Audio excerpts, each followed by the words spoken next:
পলকের কারিশমা, হাজার কোটি টাকা পাচার। এবং সর্বশেষ জানাবো, ধানের শীষের প্রচারণা শুরু, শৃঙ্খলা রক্ষায় মাঠে বিএনপির 3 সংগঠন। এতক্ষণ শুনছিলেন সংবাদ শিরোনাম, এবার বিস্তারিত। পলকের কারিশমা, হাজার কোটি টাকা পাচার। জুনায়েদ আহমেদ পলক ক্ষমতাচ্যুত আওয়ামী লীগ সরকারের ডাক, টেলিযোগাযোগ ও তথ্য প্রযুক্তি প্রতিমন্ত্রীর দায়িত্ব পালন করেছেন তিনি। 2 বারের প্রতিমন্ত্রী থাকাকালীন সময়ে নানা অনিয়ম ও দুর্নীতির মাধ্যমে হাজার কোটি টাকার মালিক বনে গেছেন বলে অভিযোগ রয়েছে পলকের বিরুদ্ধে।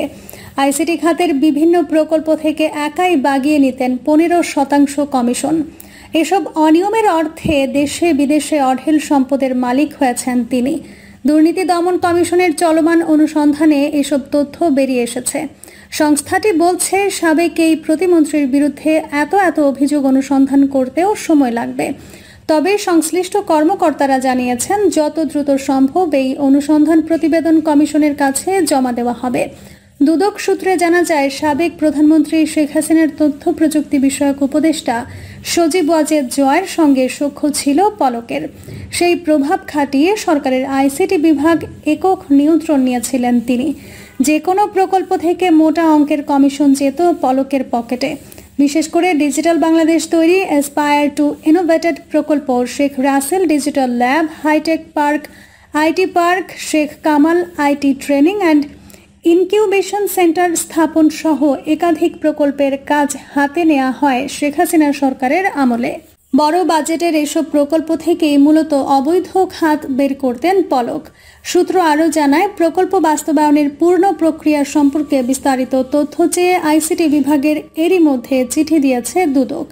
দুদকের অনুসন্ধান সূত্র জানায়, সিঙ্গাপুর, মালয়েশিয়া, যুক্তরাষ্ট্র, কানাডা ও দুবাইয়ে বিপুল পরিমাণ সম্পদের তথ্য পেয়েছে সংস্থাটি। এছাড়া কয়েক হাজার কোটি টাকা পাচারের তথ্য পাওয়া গেছে অনুসন্ধানে। তবে এসব পাচারকৃত অর্থের এখনও হদিস মেলাতে পারেনি দুদক।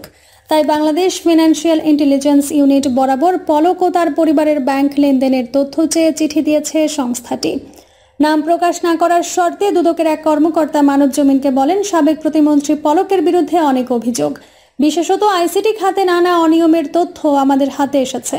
এইসব অভিযোগ খতিয়ে দেখা হচ্ছে।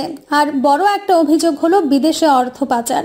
এ বিষয়ে নিশ্চিত হতে আমরা বিএফআইইউ এর মাধ্যমে 5টি দেশে চিঠি পাঠিয়েছি। তিনি আরও জানান, বিএফআইইউ এর কাছে পাঠানো চিঠিতে পলক ও তার স্ত্রীর নামে কোনো দেশে সম্পদ রয়েছে সেসব তথ্য চাওয়া হয়েছে। একই সঙ্গে তার পরিবারের সদস্যদের ব্যাংকের তথ্যও জানতে চাওয়া হয় চিঠিতে। সংশ্লিষ্ট সূত্রে জানা গেছে, নাটোর 3 আসনের সাবেক এমপি পলকের গ্রামের বাড়ি সিংড়া উপজেলায়।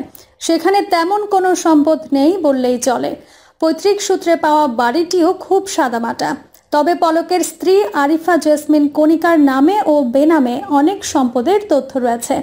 এইসব সম্পদের মধ্যে রাজধানীর গুলশান, ধানমন্ডি, বনানী সহ বিভিন্ন এলাকায় অন্তত 18টি ফ্ল্যাটের তথ্য পেয়েছে দুদক।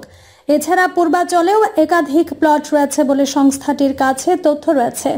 তবে এসব স্থাবর সম্পদের মালিকানা ও নথিপত্র নির্ণয় করতে এরই মধ্যে বিভিন্ন দপ্তরে চিঠি দিয়েছে দুদক।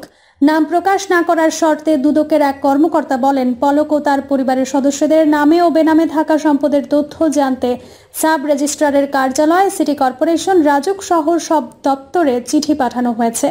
এইসব চিঠির উত্তর পেলেই আমরা অনুসন্ধানের পরবর্তী ধাপে চলে যাব। কারণ একজন ব্যক্তির বিরুদ্ধে অনুসন্ধান করতে গিয়ে সব ধরনের নথি পর্যালোচনা করা লাগে। তাহলে একটি সুন্দর প্রতিবেদন করা সম্ভব। নির্বাচনী হলফনামায় পলক জানিয়েছিলেন, 15 শতক কৃষি জমি, ব্যাংকে 50,000 টাকা এবং 60,000 টাকার আসবাবপত্র রয়েছে তার। এলাকার আওয়ামী লীগ নেতা ও ব্যবসায়ীদের কাছ থেকে টাকা ধার নিয়ে করেন নির্বাচন। এরপর তথ্য প্রযুক্তি প্রতিমন্ত্রী হয়ে আলাদিনের চেরাগ পেয়ে যান। সাবেক প্রধানমন্ত্রী শেখ হাসিনার ছেলে সজীব ওয়াজেদ জয় ছিলেন প্রধানমন্ত্রীর তথ্য ও প্রযুক্তি উপদেষ্টা। তাই জয়ের সঙ্গে খুব ঘনিষ্ঠ হওয়ার সুযোগ পান পলক। 2008 সালে নাটোরের সিংড়া উপজেলা থেকে জুনায়েদ আহমেদ পলক প্রথমবার আওয়ামী লীগের সংসদ সদস্য নির্বাচিত হন। 5 বছর দায়িত্ব পালনের পর পলকের বিরুদ্ধে দুর্নীতির অভিযোগ উঠলেও জয়ের সুপারিশে সব অভিযোগ থেকে বেঁচে যান তিনি। ফলে 3 মেয়াদে অনেক মন্ত্রী প্রতিমন্ত্রীর চেয়ার বদল হলেও পলক একই পদে থেকে যান। সবশেষ জাতীয় সংসদ নির্বাচনের সময় হলফনামায় দেয়া তথ্য মতে পলকের গেল 5 বছরে সম্পদ ও আয় বাড়ে অস্বাভাবিক হারে। নিজের অবৈধ আয়ের অর্থ বৈধ করতে স্ত্রীকে বানিয়েছেন উদ্যোক্তা। তার স্ত্রীর নামে সিংড়ায় রয়েছে 300 থেকে 400 বিঘা জমি। অনুসন্ধানের বিষয়ে দুদকের জনসংযোগ কর্মকর্তা মোহাম্মদ আক্তারুল ইসলাম মানবজমিনকে বলেন, 13 আগস্ট দুদক সাবেক প্রতিমন্ত্রী পলকের বিরুদ্ধে অনুসন্ধান শুরু করেছে। বর্তমানে একজন কর্মকর্তার অধীনে একটি টিম এই অনুসন্ধান পরিচালনা করছে। সজীব ওয়াজেদ জয়ের সঙ্গে সখ্যতা রয়েছে এমন প্রভাব খাটিয়ে আইসিটি বিভাগের সব কার্যক্রমের নিয়ন্ত্রণে ছিলেন পলক।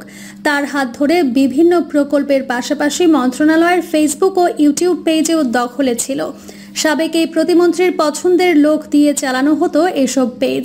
তথ্য ও যোগাযোগ প্রযুক্তি বিভাগের সংশ্লিষ্ট সূত্র জানায়, তথ্য ও যোগাযোগ প্রযুক্তি বিভাগের ফেসবুক পেজ এবং ইউটিউব চ্যানেলটি গত 5 আগস্ট আওয়ামী লীগ সরকারের পতনের পর বন্ধ ছিল। এগুলোর নিয়ন্ত্রণ ছিল সাবেক ডাক, টেলিযোগাযোগ ও তথ্য প্রযুক্তি প্রতিমন্ত্রী জুনায়েদ আহমেদ পলকের হাতে। পেজ এবং চ্যানেলগুলির অ্যাডমিন পলকের মনোনীত ব্যক্তিরা ছিলেন, তারাই পেজগুলো বন্ধ রেখেছেন।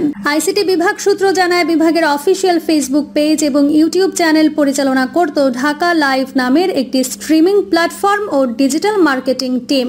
পাশাপাশি আইসিটি বিভাগের নানা আয়োজন, সামাজিক মাধ্যমে প্রচারের কাজও পেত এই প্রতিষ্ঠানটি। এর সবকিছু এককভাবে তদারকি করতেন জুনায়েদ আহমেদ পলক। অবশ্য অন্তর্বর্তীকালীন সরকারের উপদেষ্টা নাহিদ ইসলাম মন্ত্রণালয়ের দায়িত্ব পাওয়ার পর সম্প্রতি ফেসবুক ও ইউটিউব চ্যানেল সচল করা হয়েছে। গতকাল পেজটি ঘুরে দেখা যায় নাহিদ ইসলামের বিগত 4 দিনের কার্যক্রম প্রকাশ করা হয়েছে।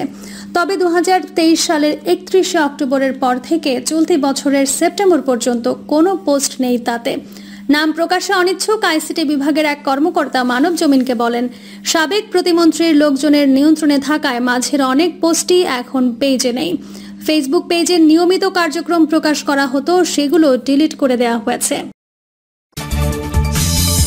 ধানের শীষের প্রচারণা শুরু, শৃঙ্খলা রক্ষায় মাঠে বিএনপির 3 সংগঠন।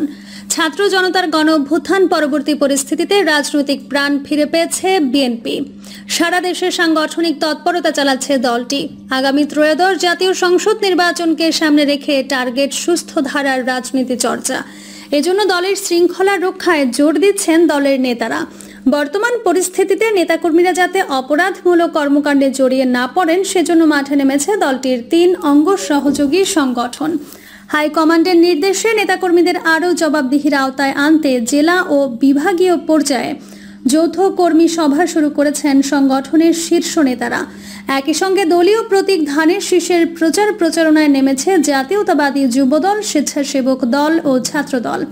দলীয় সূত্রে এসব তথ্য জানা যায় ছাত্র জনতার গণ অভ্যুত্থান পরবর্তী প্রেক্ষাপটে দেশের বিভিন্ন স্থানে লুটপাট ও দখলবাজির অভিযোগ ওঠে বিএনপি নেতাকর্মীদের বিরুদ্ধে। এসব ঘটনায় বিব্রত বিএনপি হাইকমান্ড। এরই প্রেক্ষাপটে বহিষ্কারও হন কয়েকশো নেতাকর্মী। প্রথম থেকে দুর্নীতি, লুটপাট, দখল ও নির্যাতন নিপীড়নের বিষয়ে নেতাকর্মীদের সতর্ক করে বার্তা দেন বিএনপি ভারপ্রাপ্ত চেয়ারম্যান তারেক রহমান। জনগণের জানমালের নিরাপত্তা ও দলীয় শৃঙ্খলা রক্ষায় কঠোর অবস্থানও নেন তিনি। আগামী দিনগুলোতে দলীয় নেতাকর্মীদের আরও বেশি সতর্ক রাখা ও জবাবদিহির আওতায় আনতে এখন সাংগঠনিক তৎপরতা চালাচ্ছেন শীর্ষ পর্যায়ের নেতারা। তারই প্রাথমিক অংশ হিসেবে সারা দেশে যৌথ কর্মী সভা শুরু করেছে বিএনপির 3 অঙ্গ ও সহযোগী সংগঠন। ভবিষ্যৎ বাংলাদেশের রাজনীতি ও জনগণ নিয়ে তারেক রহমানের যে বার্তা, তা দলীয় নেতাকর্মীদের মধ্যে পৌঁছে দেবেন সংগঠনের নেতারা। এদিকে শনিবার থেকে যৌথ কর্মী সভা শুরু করেছে জাতীয়তাবাদী দলের 3 সংগঠন। আমরা যদি থাকি সৎ, দেশ সংস্কার সম্ভব স্লোগান নিয়ে সিলেট, চট্টগ্রাম ও ঝালকাঠিতে প্রথম দিন সভা করেছেন যুবদল, স্বেচ্ছাসেবক দল ও ছাত্র দলের কেন্দ্রীয় নেতারা। এছাড়াও আওয়ামী লীগের ষড়যন্ত্র রুখে দিয়ে ঐক্যবদ্ধ থাকার সংগঠনকে শক্তিশালী করা, সাংগঠনিক কাঠামো যাচাই বাছাই করা ও দলীয় শৃঙ্খলা রক্ষায় বিএনপির ভারপ্রাপ্ত চেয়ারম্যানের কঠোর বার্তা তৃণমূলে পৌঁছাবেন তারা। পাশাপাশি তৃণমূলের নেতা ও বিএনপির কাছে সাধারণ জনগণের প্রত্যাশা কি, এই বিষয়েও জনগণের মতামত নেবেন 3 সংগঠনের শীর্ষ নেতারা। এদিকে আজ থেকে জেলায় দলের নির্বাচনী প্রতীক ধানের শীষ সংবলিত লিফলেট বিতরণ করবেন তারা।